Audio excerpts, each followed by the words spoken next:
خان صاحب، حالات کے مطابق ایسا ہو جاتا ہے کہ بعض دفعہ جو ہے بچپن میں کسی کے جو ہے وہ فوت ہو جاتے ہیں والدین میں سے کوئی، تو یتیم کیا ہے اور اس کے احکامات کیا ہیں، اس کی پرورش کی ذمہ داری کس پر ہے؟ جی، یتیم کا لفظی مطلب ہے اکیلا، یکتا، اور اصطلاح میں جب ہم استعمال کرتے ہیں تو ایسا نابالغ بچہ جو بچپن میں ہی ابھی بالغ ہونے سے پہلے والد کے سائے سے محروم ہو جائے، یعنی والد فوت ہو جائے، تو ایسے بچے کو یتیم کہتے ہیں۔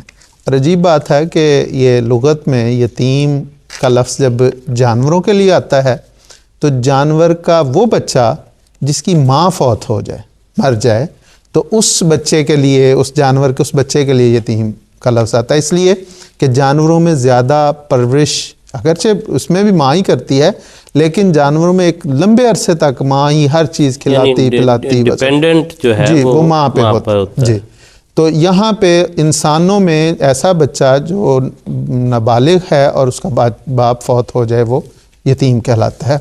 پہلے ہم قرآن کریم کو دیکھ لیتے ہیں۔ سورہ زحا میں اللہ تعالیٰ فرماتا ہے حضور صلی اللہ علیہ وسلم کو مخاطب کر کے کہ الم یجد کا یتیمن فآوا، کہ کیا اس نے تجھے یتیم نہیں پایا اور پھر پناہ دی تجھے۔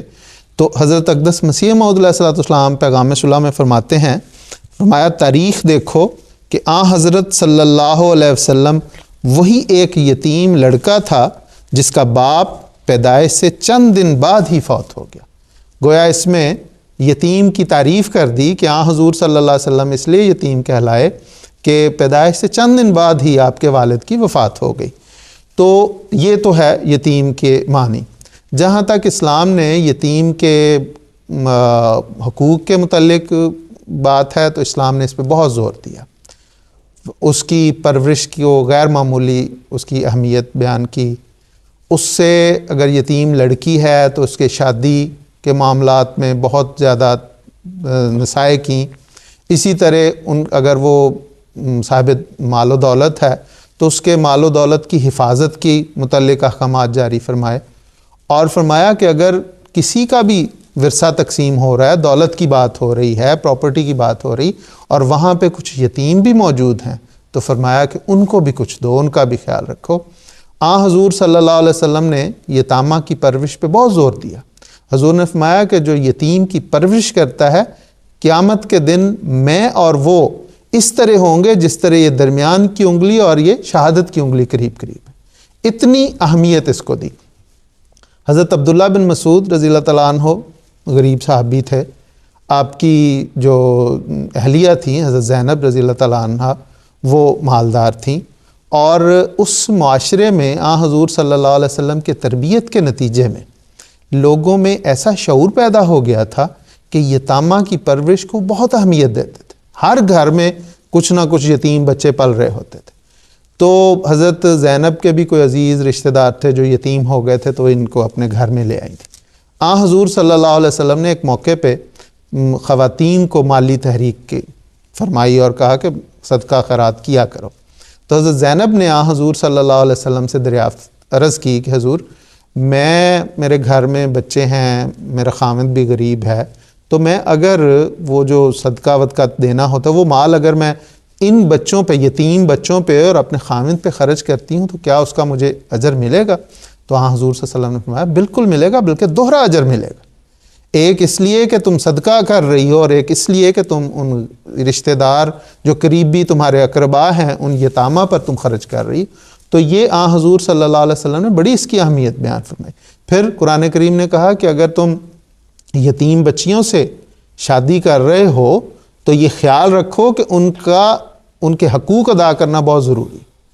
فرمایا کہ ان خفتم اللہ تقسطوا فی الیتامى فانکحوا ما طاب لکم من النساء مثنی و ثلاث، کہ اگر یتیموں کے بارے میں تھوڑا سا بھی شائبہ ہے کہ ان سے شادی کر کے تم ان کے حقوق غصب کر لو گے کہ ان کا پوچھنے والا کوئی نہیں، کوئی ان کا پیچھے آنے والا نہیں، خاندان کوئی نہیں، تو ہم جو مرضی سختی کریں، تو قطعاً ان سے شادی نہ کرو، بلکہ پھر جو آزاد عورتیں ہیں دو تین چار چار ان سے تم شادی کر سکتے ہو۔ اور اس میں بھی فرمایا کہ اگر تمہیں یہ ہو کہ تم آزاد عورتوں سے بھی ایک سے زائد کے ساتھ شادی کر کے انصاف نہیں کر سکو گے فواحدہ، پھر تم ایک ہی کرو. تو اتنی اس میں اہمیت یہ بیان کی کہ یتامہ کے ساتھ یہ نہ کہ ان کی زیادتی ہو جائے، کیونکہ آزاد عورت کے ساتھ شادی کریں گے تو ان کے حقوق غصب کرتے تھوڑا سا خوف ہوگا، پشت پہ ہے، ان کے پیچھے ہے، ان کا پیچھا کرنے والا کوئی ہے. اسی طرح قرآن کریم کہتا ہے کہ اگر تم کو وہ مالدار ہیں یتامہ اور ان کے والدین فوت ہو گئے یا والد فوت ہو گیا تو تم ان کے نگران بنتے ہو.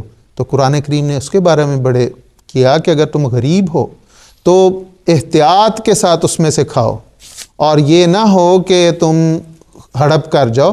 حضرت مسیح موعود علیہ السلام کا ایک اقتباس پڑھ کے اس کو میں ختم کرتا ہوں، بہت خوبصورت تھا. حضرت نے اس دور میں ایک لفظ استعمال کیا، انہوں نے فرمایا کہ یعنی اگر کوئی ایسا تم میں مالدار ہو، صحیح العقل نہ ہو، مثلا یتیم یا نابالغ ہو، اور اندیشہ ہو کہ وہ اپنی حماقت سے اپنے مال کو ضائع کر دے گا، تو تم کورٹ آف وارڈز کے طور پر وہ تمام مال کے متکفل ہو جاؤ اور اپنے قبضے میں لے لو. تو اس میں یہ بتایا، یہ ساتھ یہ بھی سمجھا دیا کہ جو معاشرہ ہے، جو نظام ہے، وہ ان یتامہ کے دیکھ بھال کرے گا. اگر وہ مالدار ہیں تو ان کے مالدار کی دیکھ بھال کرے، اور اگر نہیں ہیں تو پھر خود اپنے پاس سے ان پہ خرچ کرے.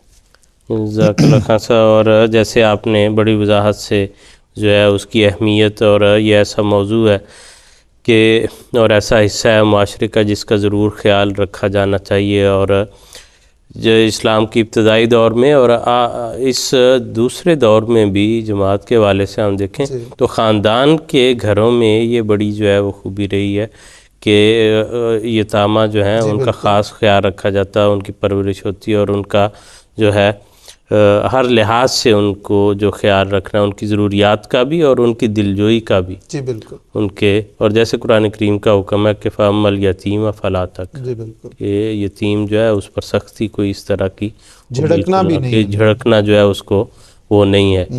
تو جہاں عام لوگوں سے اس نے سلوک ہے، اس معاملے میں بہت زیادہ جو ہے. جی بالکل. اور کیونکہ وہ بیچارے پہلے ایک ایسی کیفیت سے گزر رہے ہیں اور جو ہے جس میں ان سے وہ بنیادی خوشیاں جو ایک عام بچے کو حاصل ہوتی ہیں وہ پہلے ہی نہیں رہی ہوتی. تو اس لیے اور سختی کرنا، وہ کہ کسی کے شعر جو ہے وہ مجھے یاد آ رہا ہے، انہوں نے کہا کہ غربت نے میرے بچوں کو تہذیب سکھا دی، جی بالکل، سہمے ہوئے رہتے ہیں شرارت نہیں کرتے.